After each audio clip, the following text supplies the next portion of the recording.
Mi nombre es Alex Giovanni Muñoz, soy médico colombiano residente en Costa Rica, trabajo en políticas públicas en salud y en economía de la salud para países de Centroamérica, Caribe y 6 países de América Latina. En esta ocasión atiendo una invitación de la Alcaldía de Pasto, mi tierra, donde puedo comunicarles a ustedes algunos aspectos clave acerca de toda esta pandemia que estamos viviendo de COVID-2019, que en realidad empecemos por allí. Se trata de la enfermedad como tal que ocurre, la sigla es COVID-19, es originada por un virus que es el SARS-CoV-2, que pertenece por supuesto a una familia de coronavirus. En este momento lo que quiero transmitirles a ustedes es por qué debemos tener las medidas básicas de contingencia, por qué debemos estar en nuestras casas y qué medidas podríamos tomar. Partamos entonces que en el mundo, en este momento ya superamos los 310.000 casos con 13.000 muertes. En China, por ejemplo, ya hablamos de 80.000 casos, 3.000 muertes, y en Italia, con menos casos, 53.500, ya se han presentado 4.800 muertes. Lo primero, y una pregunta también que nos hicieron fue, bueno, ¿y por qué en Italia hay más mortalidad que en China? Y hasta el momento, si bien se están sacando nuevos estudios todos los días, se pudo encontrar, analizando las pirámides poblacionales, que la población de Italia, por ejemplo, tiene un promedio de personas que han fallecido de alrededor de los 81 años, y por supuesto que tiene una población más envejecida que la población china. Por otra parte, también se ha encontrado que muchos de los italianos viven con sus padres, por ejemplo, y abuelos en algunos casos. En cambio, en China, por ejemplo, en Alemania, son países que la población envejece sola, por así decirlo. Tenemos en este momento en Ecuador, ya a corte de este video, 789 casos, con 14 muertes reportadas, y en nuestro país, Colombia, 231 casos y 2 muertes reportadas, una en Cartagena y otra en Cali.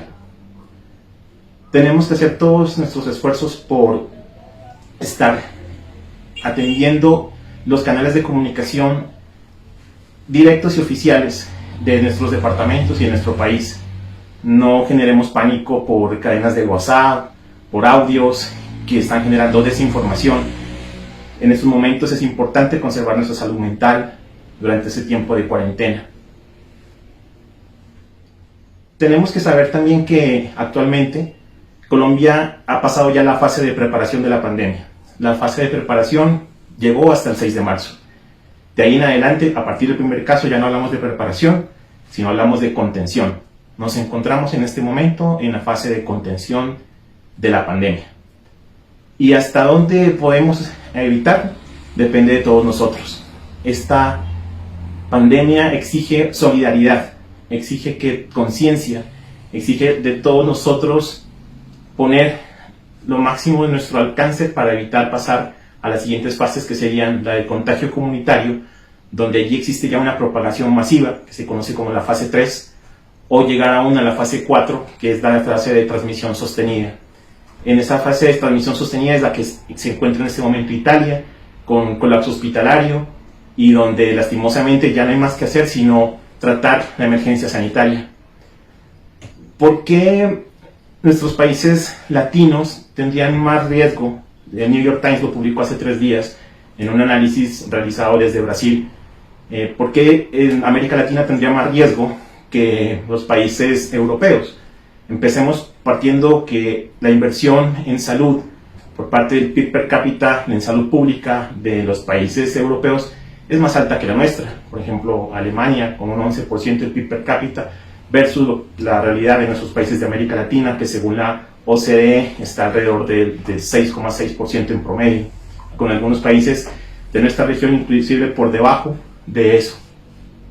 Entonces es importante contener, porque en el momento no tenemos la capacidad hospitalaria para poder nosotros solventar con los recursos locales la enfermedad. El virus SARS-CoV-2 que produce la enfermedad COVID-2019 es una molécula que se activa cuando encuentra un huésped en este caso nosotros, y se transmite de manera muy fácil a través de gotitas, ¿no?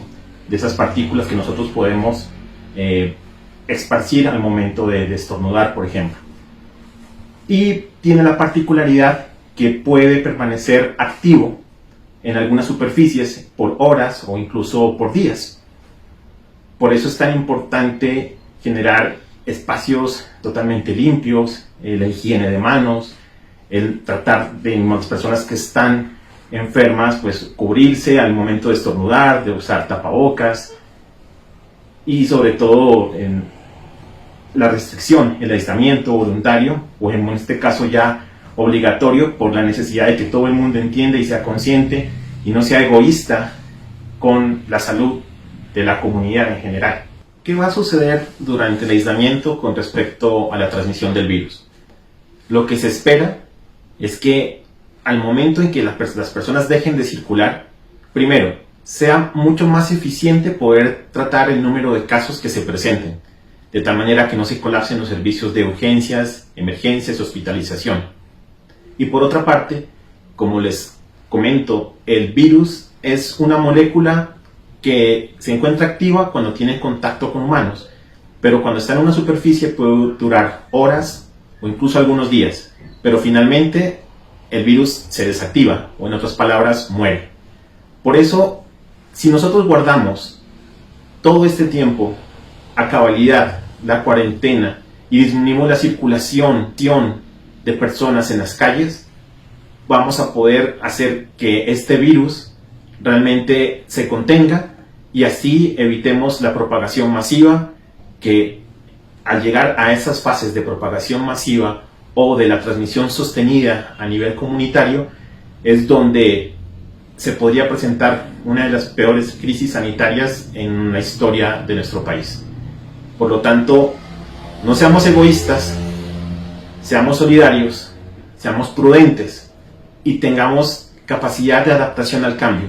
Respecto al uso de tapabocas, existe una percepción de seguridad. Digo percepción porque puede ser una falsa percepción de seguridad al utilizar una mascarilla de tela o de las tradicionales.